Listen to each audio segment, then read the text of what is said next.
이재명 민주당 대표가 백현동 개발과 관련해 허위 사실을 공표한 의혹 등으로 검찰의 소환 통보를 받았습니다.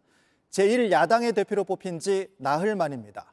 소환 통보 사실은 민주당 대변인이 공개했습니다. 이 사건이 여야의 전면전 양상으로 번질 걸 예고하는 장면입니다. 그런 점에서 이 대표가 오늘 최측근 인사에게 받은 문자 메시지는 매우 상징적입니다. 소환 통보 사실을 이 대표에게 전하면서 전쟁입니다라고 적었습니다. 이 대표의 사법 리스크가 현실화하면서 윤석열 정부와 야당 사이에 전쟁과도 같은 긴장감이 흐르고 있습니다. 먼저 배양진 기자의 보도를 보시고 관련 소식 이어가겠습니다. 전쟁입니다라고 적힌 이재명 대표의 문자 화면이 노출된 직후 박성준 민주당 대변인은 기자회견을 열었습니다. 검찰이 터무니없는 이유로 더불어민주당 이재명 대표에게 소환을 통보했습니다. 사정기관의 주장이 잘못됐다는 것을 입증했음에도 묻지마 소환을 자행하고 있는 것입니다. 검찰의 소환 통보 사실을 당의 공식 입장을 전하는 대변인이 직접 공개한 겁니다. 이 대표와 관련된 수사에 대해 당 차원에서 공식 대응하겠다는 의미입니다. 민주당은 이번 소환 통보를 정치 보복, 정치 탄압으로 규정했습니다. 윤석열 대통령과 경쟁했던 대선 후보이자 제1야당 대표에 대한 정치 보복, 야당을 와해하려는 정치 탄압에 대해 더불어민주당은 물러설 수 없습니다. 검찰의 소환 통보는 이 대표가 취임한 지 나흘 만입니다. 정부와 여당 인사들과 상견례를 이어가던 와중에 소환 통보를 받자 야당의 반발은 더 커지고 있습니다. 검찰은 이 대표에게 오는 6일 서울중앙지검으로 출석하라고 통보했습니다. 백현동 개발 특혜 의혹과 대장동 개발 의혹과 관련해 허위 사실을 유포했다는 혐의 등입니다. 민주당은 납득할 수 없다는 입장입니다. 박 대변인은 백현동 의혹과 관련한 이 대표의 발언은 사실로 확인됐다고 주장했습니다. 또 김문기 씨를 모른다는 발언에 대해선 당시 산하기관 직원인지 몰랐다는 취지였다며 소환을 감행할 만큼 중대한 허위 사실이냐고도 했습니다. 민주당 내에선 이 대표가 검찰의 출석 요구에 응하지 않을 가능성이 거론됩니다. 국민의힘 박정하 대변인은 이 대표가 반드시 소환에 응해 성실히 조사에 임해야 한다면서 검찰도 법과 원칙에 따라 철저히 수사해야 한다고 촉구했습니다. JTBC 배양진입니다. 이재명 대표가 검찰 소환 통보를 받게 된 건 언론 인터뷰와 국정감사에서 공개적으로 밝힌 2개의 발언 때문입니다. 이 대표가 무슨 말을 했던 건지 검찰은 뭘 조사할지 박현주 기자가 보도합니다. 지난해 12월 성남도시개발공사 사옥에서 숨진 채 발견된 고 김문기 개발처장. 대장동 사업 협약서에서 초과이익 환수 조항을 삭제한 핵심 인물로 수사를 받았습니다. 지난해 대선 당시에 이재명 후보가 김 전 차장을 아느냐가 중요한 상황. 이 후보는 몰랐다고 말했습니다. 제가 시장 재직 때는 몰랐고요. 그러니까 합의 직원이었으니까. 그런데 두 사람이 가까웠음을 뒷받침하는 자료가 공개됐습니다.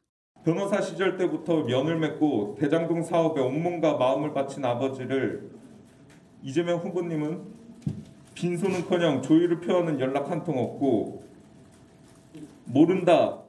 서울중앙지검은 이 대표를 상대로 인터뷰 발언 경위 등을 집중적으로 캐물을 예정입니다. 또 다른 문제 발언, 백현동 의혹 관련입니다. 개발 당시 녹지에서 2종 주거 지역으로 2단계 상향을 검토했지만 준주거 지역으로 4단계 높이면서 민간업자가 큰 돈을 벌 수 있게 됐습니다. 국토부 장관이 도시관리계획 이거 변경 요구하면은 지방자치단체장은 반영해야 된다. 의무 조항을 만들어놨습니다. 이걸 가지고 만약에 안 해주면 직무유기 이런 걸 문제 삼겠다고 협박을 해서. 국토부 압박 때문에 어쩔 수 없이 용도 상향을 해줬다는 겁니다. 그러나 성남시 보고 문건 내용은 다릅니다. 국토부 협조 요청이 반드시 들어줘야 할 요구는 아니다는 내용이 담겼습니다. 최근 경찰은 이 대표의 과거 국감 발언이 허위사실 유포라고 판단해 사건을 수원지검 성남지청에 넘겼습니다. 오는 9일 전에 재판에 넘길지를 정해야 하기 때문에 수사팀은 6일 하루 일정을 나눠 2가지 사안을 조사할 예정입니다. JTBC 박현주입니다. 앞서 전해드린 선거법 위반 사건 외에도 검찰과 경찰은 이재명 대표가 성남시장 시절 추진했던 개발 사업들에 특혜가 있었는지도 들여다보고 있습니다. 검찰은 이틀째 위례 신도시 개발 사업 관련 압수수색을 이어갔습니다. 박병현 기자입니다. 대장동과 위례 신도시 개발 사업, 백현동 아파트 특혜 개발 의혹 등의 공통점은 이재명 성남시장 시절 추진된 사업이라는 겁니다. 대장동과 위례 신도시 개발 사업 의혹을 수사 중인 검찰은 이틀째 강제 수사를 이어갔습니다. 서울중앙지검은 위례 신도시 개발에 투자한 미래에셋 등 금융회사와 대장동 사업비 대출에 관여한 성남의들 등 10여 곳을 압수수색했습니다. 검찰은 대장동과 위례 신도시 개발, 양갈래 수사를 진행하며 윗선 연루 의혹을 집중적으로 수사하고 있습니다. 두 사업의 최종 결재권자는 당시 성남시장이었던 이재명 민주당 대표입니다. 대장동 1차 수사 땐 남욱, 유동규 등 대장동 4인방의 배임 혐의를 적용했지만 이 대표 측의 연결고리까지는 찾지 못했습니다. 대장동 재수사에 이어 위례 신도시 개발 사업까지 수사하는 건 대장동 4인방의 윗선을 찾는 수사라고 볼 수 있습니다. 백현동 개발과 관련해 허위 사실을 공표한 혐의와는 별개로 경찰은 백현동 개발 과정에서 성남시가 특혜를 준 적이 있는지도 수사하고 있습니다. 2015년 2월 추진된 백현동 개발 사업은 성남시가 용도 변경을 허가해주면서 민간업자가 3천억 원의 이득을 봤다는 의혹이 제기된 상태입니다. 또 경찰은 성남FC 불법 후원금 의혹도 수사 중입니다. 수원지검에선 쌍방울이 이 대표의 변호사비를 대신 내줬다는 의혹도 들여다보고 있습니다. 이재명 대표가 연루된 의혹과 관련한 수사는 6건입니다. 또 부인인 김혜경 씨의 경기도 법인카드 유용 의혹 사건 관련 수사도 현재 진행형입니다. JTBC 박병현입니다. 계속해서 정치부 이희정 기자 나와 있습니다. 이 기자, 취임한 지 나흘밖에 안 된 야당 대표를 검찰이 소환 통보를 한 건 상당히 이례적으로 봐야 되는 거죠? 네, 맞습니다. 이 야당 대표에 취임을 하면 통상 정부 여당 인사들과 이 상견례를 갖습니다. 네. 이 대표도 사실 어제 오늘 이 한덕수 총리와 또 권성동 국민의힘 원내대표와 이 상견례 자리를 이어가던 와중이었는데 검찰이 전격적으로 소환 통보를 한 겁니다. 이른바 허니문 기간에 벌어진 일이라서 이 대표 측의 당혹감이 사실 더 큰 분위기인데요. 네. 검찰 입장에서는 이 사건의 공소시효가 8일밖에 남지 않았기 때문에 서둘러서 이 의원을 소환 조사해야 하는 상황이었습니다. 정치적으로는 물론 부담이 되는 시기긴 하지만 이 소환 조사가 불가피했다라는 게 검찰의 입장인데요. 특히 소환 시점이 이 당대표가 된 직후인 만큼 사안의 폭발성이 더 커졌다는 게 이 정치권 안팎의 이 시각입니다. 그런데 앞서도 전해드렸지만 전쟁이란 표현이 나왔습니다. 네. 이 오늘 보좌진이 이 대표에게 이 보고를 한 문자에서 이 전쟁입니다라는 표현이 등장이 됐습니다. 이걸 이제 이 본회의장 뒤에서 취재진이 포착을 했는데요. 이 대표가 성남 시절 때부터 이 최측근으로 일해온 이 김현지 보좌관이 의원실 단체 채팅방에 띄운 문자였습니다. 이 문자에는 이 백현동과 대장동 관련 허위 사실 공표, 김문기 모른다 한 거 관련 의원님 출석 요구서가 방금 왔습니다라면서 전쟁입니다라고 적었습니다. 이 전쟁입니다라는 말 역시 이 대표 측과 그리고 민주당의 강한 반발을 예고하는 그런 단어겠죠. 맞습니다. 사실상 이 대표 측이 이번 검찰 소환을 바라보는 입장이 이 전쟁이라는 한 단어에 함축돼 있다고 해도 과언이 아닙니다. 이 상황 자체를 윤석열 정부가 정치 탄압을 한다, 그리고 정치 보복을 한다라고 보고 이 전쟁을 치르듯이 지지 않겠다, 그러니까 강경하게 대응하겠다라는 의미로 읽히거든요. 그래서 앞서 사진에서 보신 것처럼 이 메시지가 오전 11시 10분에 이제 보낸 거였는데 네. 이 대표가 이 문자를 다시 열어본 게 3시 5분이었습니다. 오후 3시 오후에 5분. 열어봤군요. 맞습니다. 한 4시간 정도가 지났을 때였는데요. 이 대표는 원래 이 보안 필름을 스마트폰에 붙여서 사용하는 걸로 알려져 있었는데 오늘 찍히는 사진을 보면 또 이 보안 필름이 떼어져 있는 것 같이 보이기도 합니다. 어쨌든 이 사진 한 장으로 이 대표의 입장이 좀 더 명확해졌다라고 볼 수 있을 것 같습니다. 그리고 이 검찰의 소환 통보 사실을 민주당 대변인이 오늘 공개를 했잖아요. 그러니까 결국 이 대표가 당대표가 되면서 거대 야당이 당 차원에서 대응해야 하는 정치적인 사건이 됐다. 이렇게 봐야겠죠. 맞습니다. 네. 이 민주당은 그동안 이 대표를 둘러싼 이 여러 수사에 대해서 이 정치 보복성 수사라고 규정을 하면서 상당히 위기감을 드러내 왔습니다. 때문에 이전에 이를 방어하는 차원에서 미리 방탄용 당원이라는 걸 또 개정을 해서 논란이 되기도 했는데요. 다만 민주당이 이 대표의 이런 사건들을 다 정치적 보복성 수사라고 규정하고 있는 만큼 이 대표가 이번 소환 요청에 협조할지 또 응할지는 사실상 가능성이 좀 적어 보입니다. 민주당 관계자는 아직 이 소환 통보에 응할지 여부에 대해서 정해진 바 없다라고 하면서도 이 꼭 소환에 응해야 할 필요는 없을 것 같다라면서 이 불출석 가능성에도 무게를 실었습니다. 알겠습니다. 정치부 이희정 기자였습니다. 잘 들었습니다.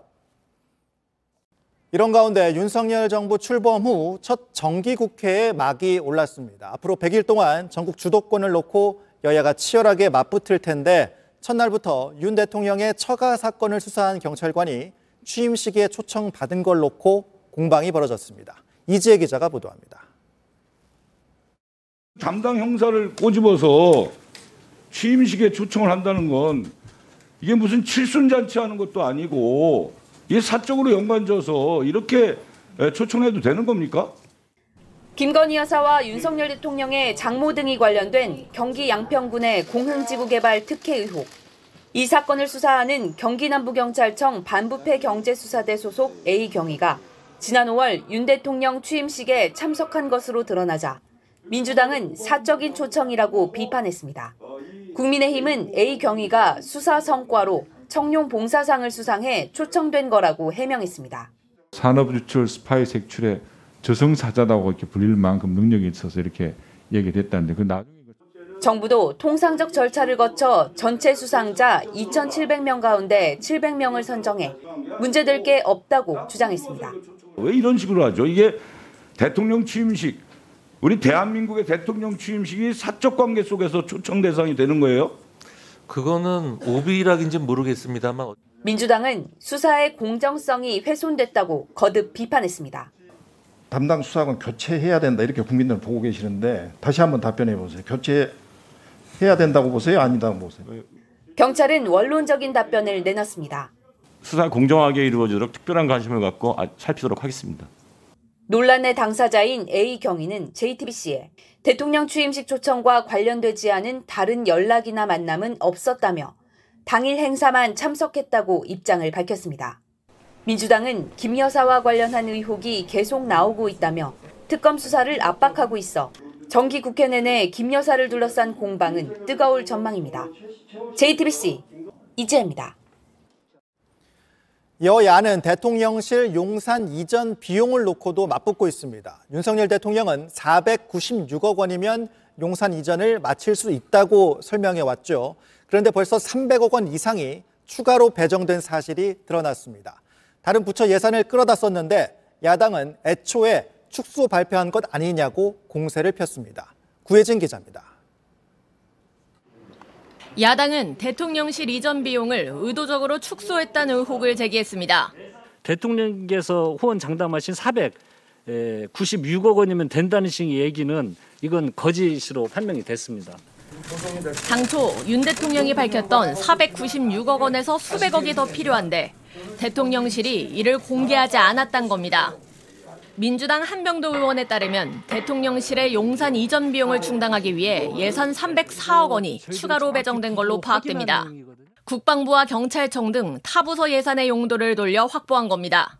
경찰청이 급식비 명목으로 계획했던 11억 4,500만 원은 대통령실 주변 경비를 담당하는 101-202 경비단 이전에 쓰였고 국방부는 조사 설계비 29억 5천만 원을 대통령실 주변 환경 정리를 위한 공사비로 돌리는 등 2분기에만 40억 9,500만 원을 끌어다 썼습니다. 같은 방식으로 3분기에 확보한 예산은 263억 9천만 원입니다. 이 가운데 경찰청이 전용한 61억 5천만 원은 경호대대 이전에 필요한 비용입니다. 경호처 이전 비용 99억은 기존 예비비 496억에 포함돼 있지만 경호대대 이전 비용은 누락돼 있습니다. 국방부 시설의 재배치 비용도 빠져 있어 197억을 마련했습니다. 예비비로 이미 지출된 496억 원에 이런 방식으로 추가된 예산까지 더하면 대통령실 이전 비용은 800억 원대로 불어납니다. 당초 대통령실 이전 비용을 축소해 발표한 것 아니냐는 의혹이 나옵니다. 비용이 더 추산이 되면 대통령실 집무실 이전 비용 둘러싼 부정적인 여론이 확산되기 때문이 아니냐 이렇게. 대통령실은 집무실 이전에 따라 관련 부처가 자체 판단에 전용한 부대 비용일 뿐이라며 이전 비용은 496억 원에서 변동이 없다고 해명했습니다. JTBC 구혜진입니다. 윤석열 정부 들어 처음 실시된 한미연합 군사훈련이 오늘 끝났습니다. 정부는 문재인 정부에서 축소된 걸 정상화하고 실전 능력을 키웠다고 평가했습니다. 그런데 JTBC 취재 결과 훈련에 참가한 간부들이 주말에도 부대 안에서 대기했는데 식비를 따로 받지 못한 걸로 확인됐습니다. 자기 돈으로 배달 음식 시켜 먹으면서 훈련에 참여한 셈입니다. 이근평 기자가 취재했습니다. 한미 연합연습 기간 육군의 한 사령부에서 훈련을 받은 간부들의 메신저 단체 대화방 모습입니다. 배달 음식 주문을 받았는데 가장 저렴한 메뉴가 나왔을 때 신청자가 제일 많았습니다. 주말 내내 매 끼니를 사 먹는 데다 빠듯한 주머니 사정 때문에 비싼 메뉴가 부담스럽다는 겁니다. 컵라면으로 때우거나 아예 굶는 간부도 있었습니다.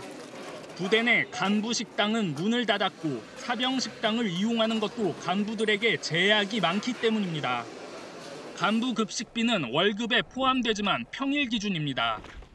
이번처럼 훈련 기간에 주말도 포함되면 개인 식비를 따로 계산해야 한다는 의미입니다.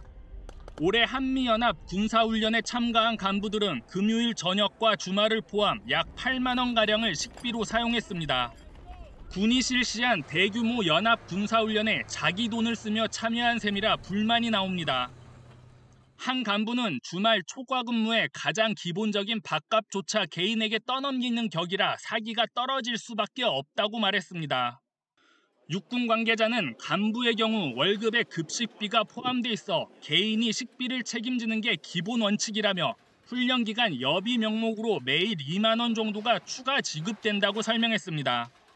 하지만 이는 출장비 개념일 뿐 주말 식비 등이 추가 지원돼야 한다는 게 간부들의 주장입니다. JTBC 이근평입니다. 식비만 문제가 아닙니다. 간부들이 묵었던 숙소도 상황이 심각했습니다. 한여름에 훈련을 했지만 냉방이 안 되는 곳에서 10명이 넘게 생활해야만 했습니다. 계속해서 김민관 기자입니다. 한미연합연습 기간 군 간부들이 지냈던 숙소입니다. 침대가 없어 바닥에 매트리스를 깔고 생활했습니다. 훈련 기간 무더위가 기승을 부렸지만 에어컨은 고장난 상태. 훈련이 끝날 때까지 작동하지 않았습니다. 군은 평소 사용되지 않던 건물을 임시 숙소로 마련했는데 이런 곳에서 간부 12명이 생활했습니다. 특히 군은 훈련이 없는 주말에도 간부들이 부대 안에 대기하도록 했습니다. 한 파견 간부는 코로나가 퍼질 수 있다며 외출 외박을 통제했다. 무더운 방 안에서 사실상 격리 생활을 했다고 주장했습니다. 군 당국은 예산 문제 등으로 훈련 준비에 미흡한 부분이 있었다.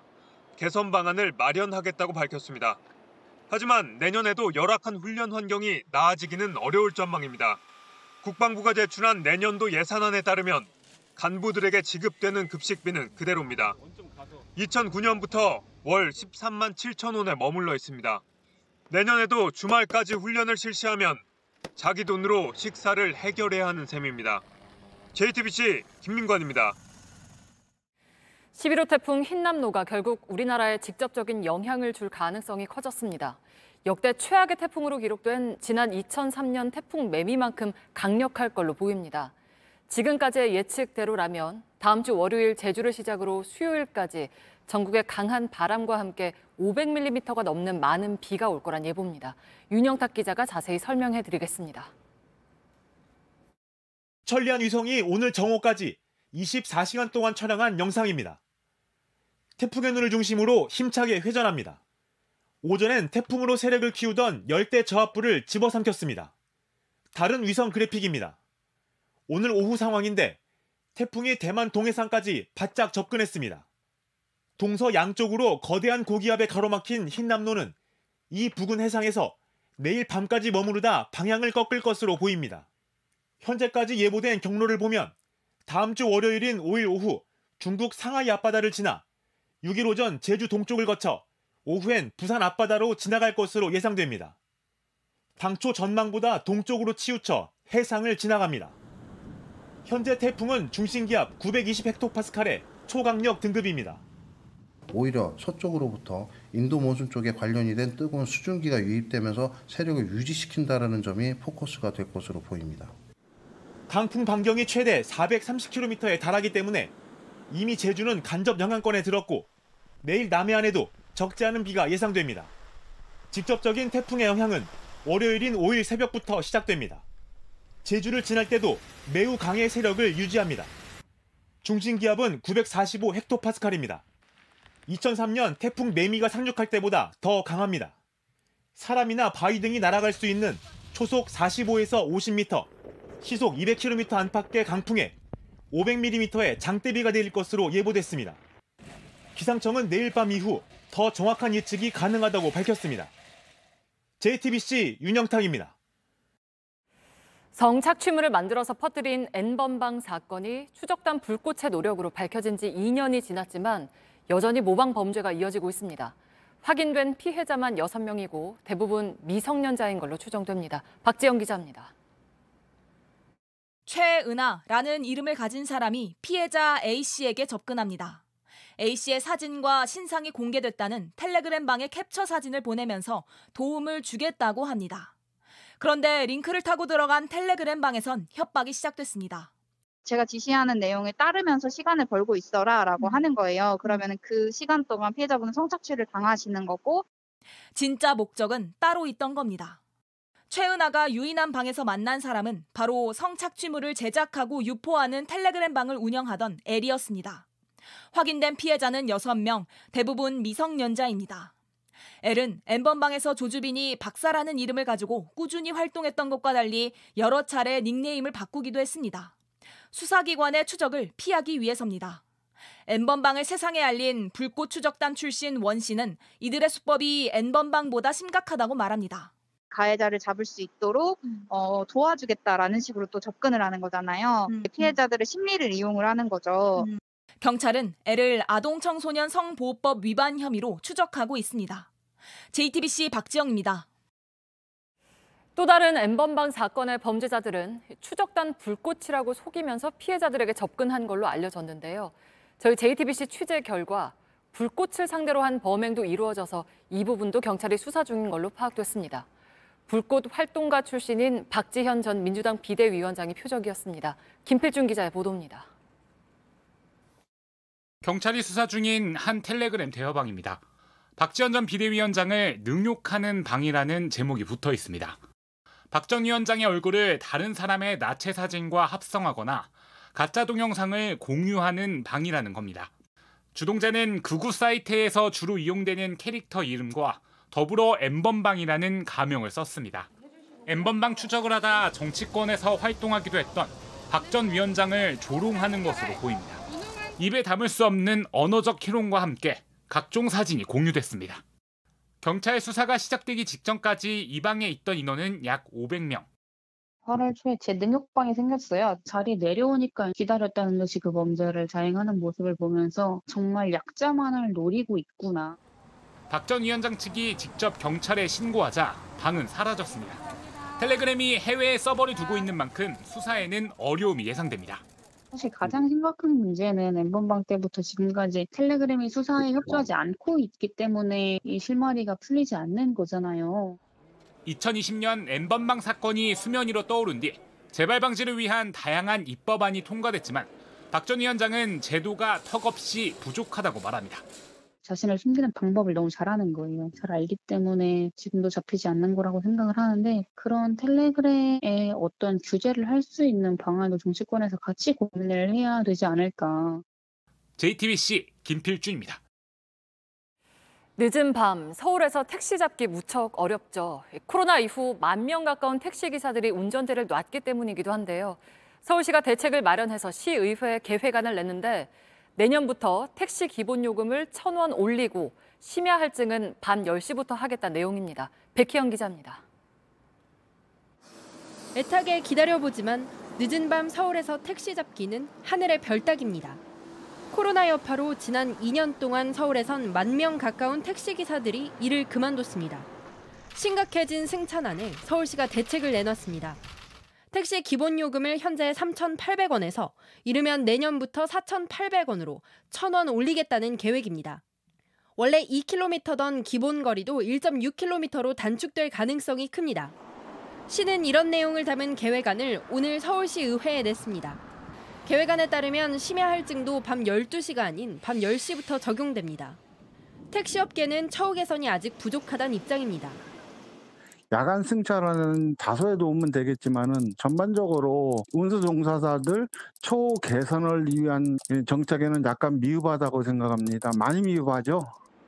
시는 오는 5일 공청회를 열어 세부적인 요금 인상안 내용을 공개하고 시민들의 의견을 수렴합니다. 인상안은 서울시 물가대책위원회 심의를 거쳐 확정됩니다. JTBC 백희연입니다. 대형마트가 반값 치킨에 이어서 이번엔 7,000원대 반값 탕수육을 내놨습니다. 그런데 준비한 물량이 많지 않아서 2분 만에 다 팔리는 바람에 사지 못한 소비자들 사이에서는 미끼 상품이라는 비판이 나왔습니다. 대형마트는 이런 반값 상품을 더 늘리겠다는 계획인데 치킨집이나 중국 음식점들은 이 때문에 피해가 크다고 호소합니다. 장서윤 기자입니다. 오늘 오전 롯데마트 서울역점. 탕수육 대사이즈를 7,800원에 판다는 소식에 사람들이 몰렸습니다. 중식 요리 가면은 몇만 원 하잖아요. 거기 7,800원이라니까 꽤 많이 싼 거죠. 4개씩 사가는 손님도 있습니다. 30개 한정으로 판매된 탕수육은 2분 만에 동이 났습니다. 조금만 만들어 놓고서 다시 또 오후에 또 오게끔 만들고 다시 또 내일 아침에 또 오게끔 만들고 명절 때 물건 사러 오는데 자꾸 딴 것까지도 하게 되는데 그런 식으로 하면 안 되지. 빈손으로 돌아간 손님이 많자 롯데마트는 오후에 50개 물량을 다시 준비하고 한 명당 한 팩으로 구매 수량에 제한을 뒀습니다. 롯데마트는 지난달부터 치킨, 피자, 탕수육을 반값 수준의 가격으로 판매하고 이 품목을 늘리겠다는 계획입니다. 마트 측은 협력사와 원재료 물량을 기존의 3배 이상 계약해 가격을 낮췄다며 그래도 마진이 남는다고 말합니다. 하지만 중식당들은 물량을 늘린다고 해도 원가가 그렇게 떨어질 순 없다고 반박합니다. 너무 터무니없죠. 인건비며 재료비며 그런 거 따지고 보면은 7,800원, 8,000원으로는 절대 못 팔죠. 반짝 마케팅에 소비자 불신이 커지면 그 피해는 고스란히 소상공인들이 입는다고도 말합니다. 탕수육이 7,000원이고 막 이렇게 인식이 바뀌고 하면은 저희 같은 경우는 이제 가격을 더 못 올리게 돼요. 맛이랑 퀄리티를 생각 안 하고 그냥 가격만 보고 그렇게 인식이 바뀌면 지갑을 닫더라고요. 소상공인들은 대형마트에 마진이 남으면 왜 하루 종일 안 팔고 조금만 파는지 설명해보라고 꼬집습니다. JTBC 장서윤입니다. 네, 이런 반값 마케팅으로 대형마트는 손님이 늘었다며 반색하지만 정작 마트 노동자들은 화장실 갈 시간도 없이 일해야 한다고 호소합니다. 업무 강도는 몇 배 더 세져서 조기 출근에 연장 근무까지 해야 하는데 직원 수는 그대로라고 합니다. 김도훈 기자가 노동자들 이야기를 들어봤습니다. 홈플러스가 지난 6월 30일 출시한 반값 치킨입니다. 치킨 한 마리에 6,990원, 매장마다 긴 줄이 이어지며 연일 완판 행진이 이어졌습니다. 전국 140개 매장에서 최근 2달 동안 팔린 치킨만 50만 마리에 이릅니다. 다른 마트들도 경쟁적으로 반값 마케팅에 나섰습니다. 덕분에 손님이 늘면서 마트 매출은 늘었지만 마트 노동자들은 노동 강도가 몇 배 늘었습니다. 하루에 50여 마리 정도 생산하다가 당당 치킨 이후에는 250마리에서 300마리 정도 이렇게 생산하고 있습니다.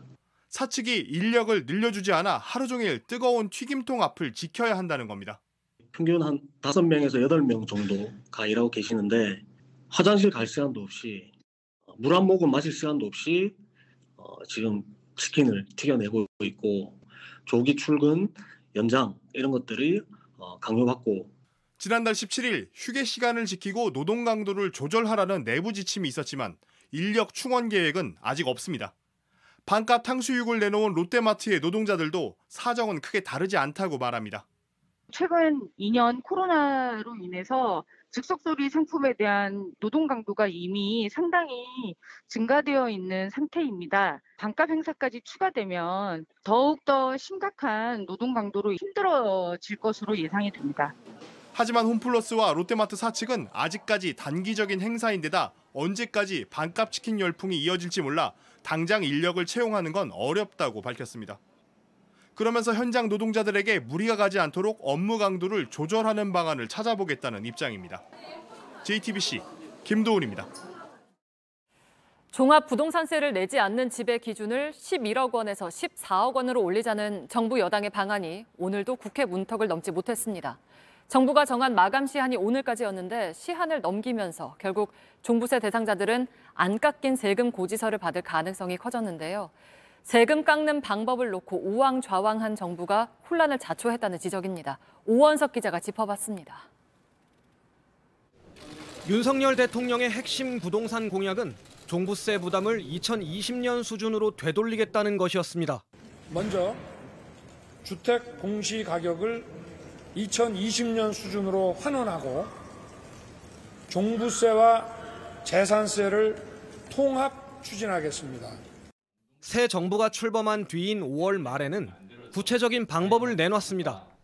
종부세 과세 표준은 주택 공시가격에서 공제 금액을 빼고 공정시장 가액 비율이라는 걸 곱해서 계산합니다. 2020년 수준으로 종부세를 되돌리기 위해 지난해 공시가격을 적용하고 현재 100%인 공정시장 가액 비율을 60%로 낮추겠다는 게 정부의 설명이었습니다. 그런데 불과 2주 만에 말을 바꿨습니다. 6월 국회가 열리지 않아서 지난해 공시가격을 적용하는 법안을 통과 못 시켜 다른 방법을 찾기로 했다는 겁니다. 네, 다만 이제 종부세 관련해서는 이게 그 공정시장 가액 비율을 낮추는 거는 시행령으로 가능한데 그거를 더 낮춰서 20년도 수준으로는 돌아갈 수가 없는 한계가 있어서 이렇게 해서 차선책으로 내놓은 것이 현재 11억 원인 종부세 공제액을 14억 원으로 올리는 세제 개편안이었습니다. 하지만 결국 부자 감세라는 야당의 반대로 국회 문턱을 넘지 못하고 있습니다. 전문가들은 2020년 수준으로 되돌리겠다는 목적지를 정해놓고 방법을 이리저리 바꾸면서 세금 행정에 대한 불신이 커졌다고 지적합니다. 공정가액 비율이나 특별공제들을 이용해서 일종의 세제의 액세서리에 준하는 것들인데 이런 것들을 통해서 한 해 세부담만을 조정하는 이런 조세공학적인 접근은 그렇게 바람직해 보이지 않습니다.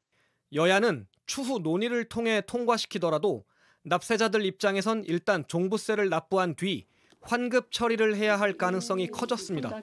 JTBC 오원석입니다. 코로나 상황 속에 대학교가 비대면 수업을 했더라도 학생들에게 등록금을 돌려주지 않아도 된다는 법원의 결정이 나왔습니다. 지난 2020년 7월 약 2,700여 명의 대학생들이 27개 사립대학교와 정부를 상대로 등록금 일부를 돌려달라고 소송을 냈습니다. 법원은 학생들이 대학 생활을 누리지 못한 건 안타깝지만 유례 없는 재난 상황에서 최선의 선택이었다며 받아들이지 않았습니다. 최근 보육원에서 나와 홀로서기에 나섰던 청년들이 잇따라 극단적인 선택을 하는 안타까운 상황이 벌어졌습니다. 그리고 홀로서기가 쉽지 않은 청년들은 또 있습니다. 부모가 있어도 가정폭력 등으로 사실상 돌아갈 곳이 없어서 쉼터에서 지내던 청년들입니다. 뒤늦게 지난해 지원금이 생기긴 했는데 액수도 턱없이 부족하고 기준이 까다로워서 그나마도 받는 사람이 거의 없습니다. 성화선 기자가 취재했습니다. 유모 씨는 고2 때 쉼터를 찾아갔습니다. 부모님이 두 분 다 정신질환이 되게 심하셔가지고 많이 맞기도 하고 그래요. 20살이 되자 쉼터의 요청으로 나와야 했습니다. 캐리어 하나 이제 들고 나왔어요. 막막했던 것 같아요. 혼자 버려진 것 같기도 하고. 건강도 나빠졌습니다. 방에서 혼자 굶기도 하고 3, 4개월씩 이제 밀려가지고 이게 언제 끊길지 몰라가지고 되게 불안한 상태였던 것 같아요. 유 씨처럼 쉼터에 있던 청년들은 빈손으로 세상에 나옵니다. 보육원이나 위탁가정에서 나온 청년들이 받는 정착지원금이나 주거지원책 등이 없었습니다. 이들을 보는 시선이 다르기 때문입니다. 자립청년 청소년들은 자립을 도와야 될 집단으로 보고 있고 가출 청소년들은 빨리 집으로 돌려보내야 할 그런 어떤 문제 집단으로 보고 있기 때문에 그 지원금의 격차가 상당히 큰 것이죠. 그나마 정부는 지난해부터 한 달에 30만 원씩 자립지원 수당을 주고 있습니다. 하지만 기준이 까다로워 극소수만 받고 있습니다. 지난해 1,900명 넘게 쉼터를 나왔는데 27명, 1.4%만 지원을 받았습니다. 올해도 7월까지 1,000명 넘게 퇴소했는데 수당을 받은 대상은 66명, 6.5%에 불과합니다. 연속으로 이용해야 하는 등 그런 제한점이 좀 많은 편이거든요. 고시원에 있거나 나쁜 상황은 거리에 있게 되거나. 자립 준비 청년뿐 아니라 쉼터를 나온 이들에게도 현실적인 지원과 관리가 필요합니다. JTBC 성화선입니다. 21년 만에 붙잡힌 대전 은행 강도 사건 어제 전해드렸습니다. 사건 현장에서 나온 DNA로 범인을 잡은 건데 5년이 넘는 경찰의 끈질긴 잠복 수사, 그리고 범인이 무심코 벌인 담배꽁초가 결정적인 증거가 됐습니다. 어떤 과정이 있었던 건지 정영재 기자가 전해드립니다. 두 범인 중 먼저 잡힌 건 이정학입니다. 2015년 범행 직후 버리고 간 마스크와 손수건에서 DNA가 나온 겁니다. 2년 후 불법 게임장 단속에서 수거한 담배꽁초에서 나온 DNA가 같은 사람의 유전자라는 게 확인됐지만 누구의 것인지 알 수 없었습니다. 범죄자만 DNA 정보가 등록되는데 일치하는 게 없었기 때문입니다. 두 사람 모두 다른 범죄로 교도소에 다녀온 기록은 있지만 유전자 정보 등록이 시작되기 전이었습니다. 경찰은 불법 게임장 주변 통신 기록을 모두 찾아봤습니다. 대상자 15,000명 중 당시 나이와 키가 비슷한 사람을 추렸습니다. 5년 동안 직접 잠복을 하며 얼굴도 확인했습니다. 세월이 지났지만 이정학의 얼굴은 몽타주와 똑같았습니다. 끈질기게 잠복을 이어가던 어느 날 잠복하던 곳 근처에 이정학이 담배꽁초를 버렸습니다. 현행법상 용의자가 버린 물건을 DNA 분석하는 게 불법이 아니라는 점에 착안한 경찰이 이 꽁초를 수거해 분석을 의뢰했더니 21년 전 손수건의 DNA와 같았습니다. 입을 다물고 있던 공범 이승만도 오늘 자신이 주도한 일이라며 인정했습니다. 경찰은 범행 이후 행적에 대한 진술이 엇갈리고 있지만 대부분 일치한다고 밝혔습니다. 이승만 진술에 따르면 경찰관 총기를 빼앗아 은행 강도를 하려고 하였다고 진술하고 있습니다. 훔친 돈은 주식을 하다 모두 날렸다고 진술했습니다. 경찰관을 치고 빼앗은 총은 대전의 한 야산에 묻어놨다가 망치로 부숴 조각조각 나눠 버렸다고 했습니다. 경찰은 내일 사건을 검찰로 넘길 계획입니다. JTBC 정영재입니다. 이준석 전 대표가 국민의힘을 상대로 세 번째 법적 대응에 나섰습니다. 이번에는 새 비대위 구성을 위해서 열리는 전국위 개최를 막아달라고 했습니다. 국민의힘은 불공정한 재판 우려를 이유로 재판부 기피 신청도 검토하고 있습니다. 송우영 기자입니다. 국민의힘이 관련 규정을 고치고 새 비상대책위원회를 만들어 비상 상황이 아니라는 앞선 법원의 판결을 피해가기로 하자 이준석 전 대표도 다시 법적 대응에 나섰습니다. 당헌 개정안을 위해 5일로 예정된 전국위원회 개최를 금지해달라는 가처분 신청을 냈습니다. 비상 상황을 자의적으로 규정하는 반헌법적 개정으로 당원들의 총의가 반영될 수 없다고 주장했습니다. 세 번째 법적 대응 소식에 국민의힘은 재판부 기피 신청을 위한 법률 검토에 들어간 걸로 파악됐습니다. 이미 이 전 대표의 손을 들어 주호영 비대위원장의 직무를 정지한 재판부가 또 정당 내 일에 과도하게 개입해 불공정한 재판을 할 염려가 있다는 겁니다. 이 상황이 얼마나 황당한 일입니까?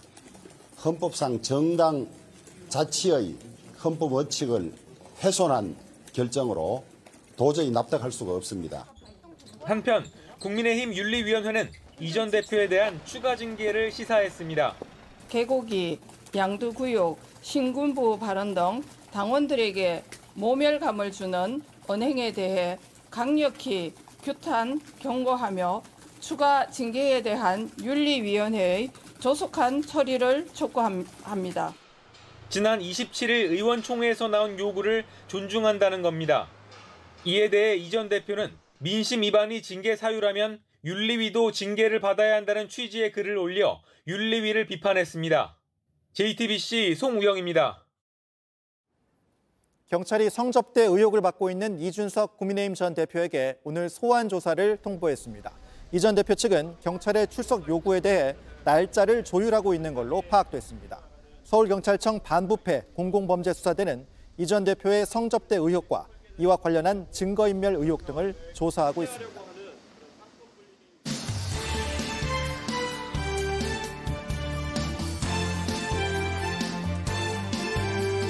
뉴스 뒤의 숨은 이야기 백브리핑 시작합니다.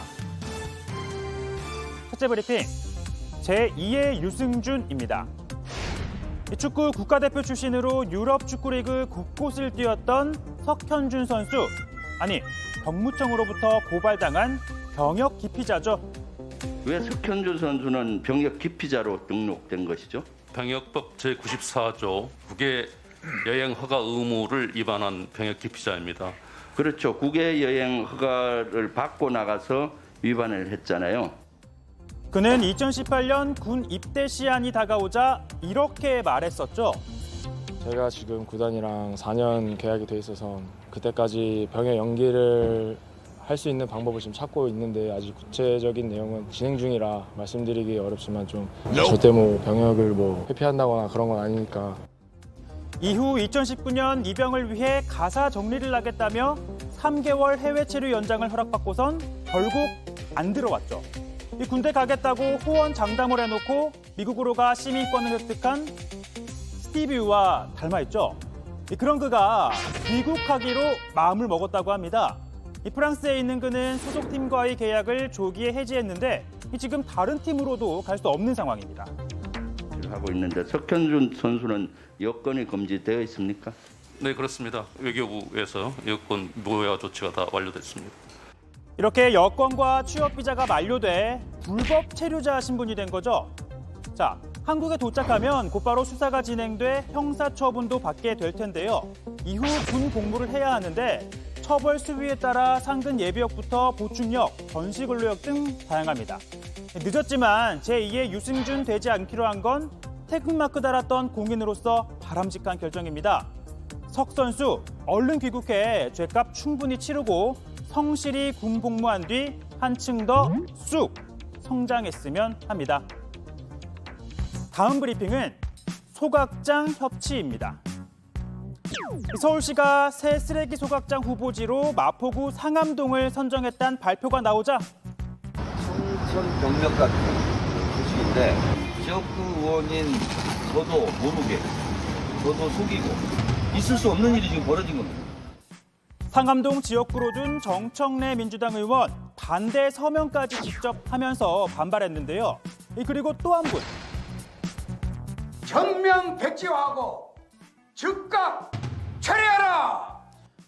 마포구청장입니다. 국민의힘 소속이죠.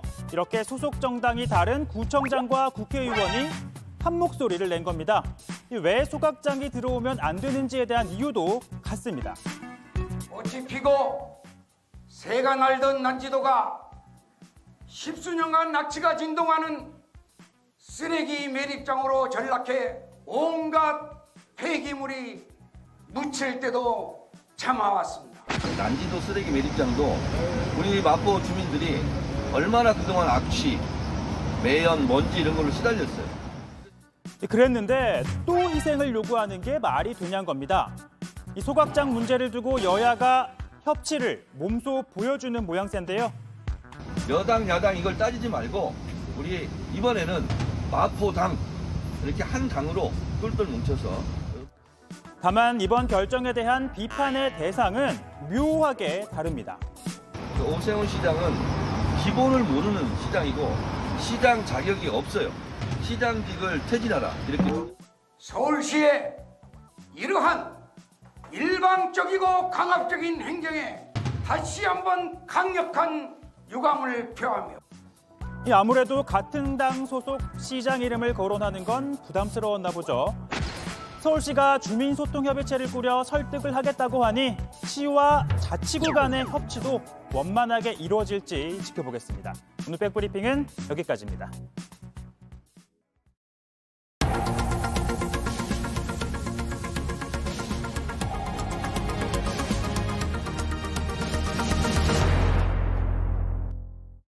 지난달 전북 정읍 시내에서 40대 부부가 흉기에 찔려 크게 다친 사건 전해드렸는데요. 고속도로로 도주한 50대 피의자는 자해를 한 뒤에 붙잡혀서 재판으로 넘겨졌는데 당시 범행에 쓰인 걸로 보이는 흉기가 한 달 만에 발견되면서 부실 수사 논란이 일고 있습니다. 정진명 기자입니다. 승합차 한 대가 주차장을 빠르게 빠져나갑니다. 40대 부부를 흉기로 찌르고 달아난 50살 A씨는 100km 떨어진 호남 고속도로 서대전 분기점 인근에서 붙잡힙니다. 체포 당시 자해한 상태였습니다. 경찰은 A씨를 살인 미수 등의 혐의로 송치했고 검찰은 지난달 중순 재판에 넘겼습니다. 하지만 뒤늦게 범행 당시 쓰인 걸로 보이는 19cm 길이의 피 묻은 흉기가 발견됐습니다. A씨가 타고 달아났던 피해자의 차량 안에서입니다. 피해 남성이 차량을 정리하다가 보조석 옆 정리함에서 찾은 겁니다. 피해자 측은 경찰이 차량 감식을 소홀히 해 결정적인 범행 도구를 방치했다고 주장합니다. 사건 다음날 경찰서에 갔는데 차를 가져가라고 하더라고요. 근데 과학수사를 해야 되는데 안 하시나요? 그랬더니 다 끝났대요. 경찰은 사건 당시 차량 안에서 흉기를 발견해 A씨의 구매 사실과 핏자국을 확인하고 검찰에 넘겼다고 해명했습니다. 하지만 최근 국립과학수사연구원 감식 결과 이 흉기에서는 가해자 A씨의 유전자만 나왔습니다. 경찰청 규칙에 따라 범죄 수단과 흉기 종류 등을 면밀히 조사해 범행 과정을 전반적으로 파악해야 했지만 지키지 않은 겁니다.